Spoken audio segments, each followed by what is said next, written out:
আজকে আমরা cyber security বর্তমান পরিস্থিতি পর্যালোচনা করে আমাদের সাইবার হামলা হওয়ার যে আশঙ্কা আমরা করছি, কারণ আমাদের বিশেষ করে আমাদের ব্যাংকিং সেক্টর, পোশাক শিল্প, টেলিকম সেক্টর এবং আমাদের বিদ্যুৎ জ্বালানি, এই খাতগুলোতে আমাদের আশঙ্কা যে বড় ধরনের সাইবার হামলা হতে পারে।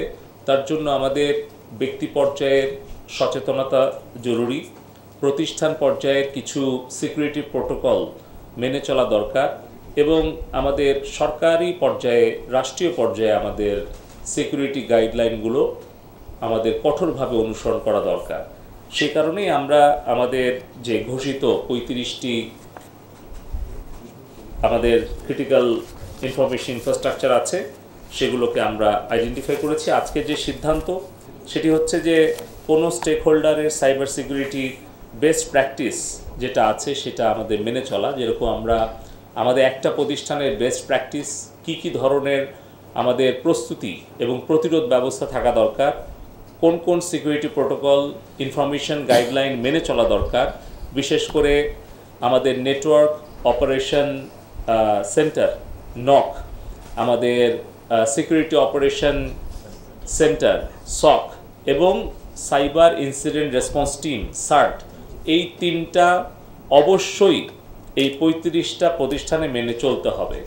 তো আমরা দুঃখজনক হলেও সত্য যে আমরা আমাদের পর্যালোচনায় দেখলাম 35টা প্রতিষ্ঠানের মধ্যে 8টা প্রতিষ্ঠান খুব ভালোভাবে এই 3টা গাইডলাইন মেনে চলছে বা তাদের প্রস্তুতি আশাব্যঞ্জক, কিন্তু বাকিগুলো আমি কারো নাম বলবো না বা বলা উচিত হবে না তাদের নিরাপত্তার জন্য, কিন্তু বাকিগুলো কিন্তু এখনও তারা প্রস্তুত হতে পারেনি। সেই সব বিষয় নিয়ে আমরা বিস্তারিত আলোচনা করেছি।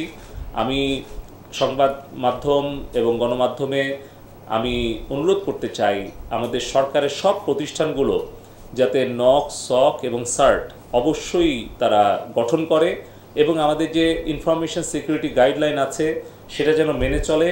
এবং আমরা যে আজকে যে প্রেজেন্টেশনটা দিয়েছি বেস্ট প্র্যাকটিস, একটি প্রতিষ্ঠানকে আমরা বাকি 34টা প্রতিষ্ঠানের সামনে আমরা বেস্ট প্র্যাকটিস প্রেজেন্টেশন দিয়েছি, সেটা যেন তারা মেনে চলে। পাশাপাশি আরও অনুরোধ থাকবে আমাদের ব্যক্তি পর্যায়ে তারা যেন তাদের সচেতনতাটা মেনে চলে, কারণ আমরা প্রত্যেকেই আমরা কিন্তু ব্যক্তি, প্রতিষ্ঠান বা সরকার, পৃথিবীর কেউ বলতে পারবে না যে তারা শতভাগ নিরাপদ। এখানে আমরা দেখেছি বিশ্বের অনেক প্রতিষ্ঠান অনেক সময়ে হামলার শিকার হয়েছে এবং ব্যক্তি পর্যায়ে, প্রতিষ্ঠান পর্যায়ে, সরকারি পর্যায়ে, রাষ্ট্রীয় পর্যায়ে কিন্তু সাইবার হামলার শিকার হয়েছে। আমরাও কিন্তু বহুবার এই ধরনের হামলার শিকার হয়েছি এবং এটা আগামীতেও হতে পারে। এবং বিশেষ করে এই অবস্থায় একদিকে যেরকম সাইবার অপরাধীরা ব্যক্তি, প্রতিষ্ঠান বা সরকারের তথ্য উপাত্ত, অর্থ চুরি করছে, অপরদিকে একটা রাষ্ট্রের কাঠামোকে ক্ষতিগ্রস্ত করার জন্য কিন্তু অপর কোনো রাষ্ট্রের আশ্রয় প্রশ্রয়ও কিন্তু বেশ শক্তিশালী একটা সাইবার অপরাধী চক্র কাজ করছে।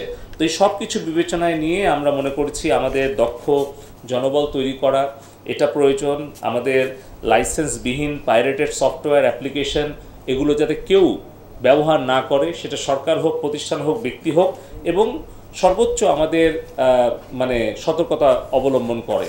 এবং সেই ক্ষেত্রে আমরা 3 ধরনের প্রস্তুতি নেওয়ার কথা বলেছি। একটা হচ্ছে প্রতিরোধমূলক ব্যবস্থা, আর একটা হচ্ছে যখন আক্রমণটা হয় তখন তাৎক্ষণিক যে প্রতিক্রিয়া এবং করণীয় সম্পর্কে আমাদের যে সমন্বয়, এবং তৃতীয়ত হচ্ছে যে ঘটনা ঘটার পরের সেগুলো তথ্য উপাত্ত সংগ্রহ এবং পোস্ট ইনসিডেন্ট অ্যাক্টিভিটিস।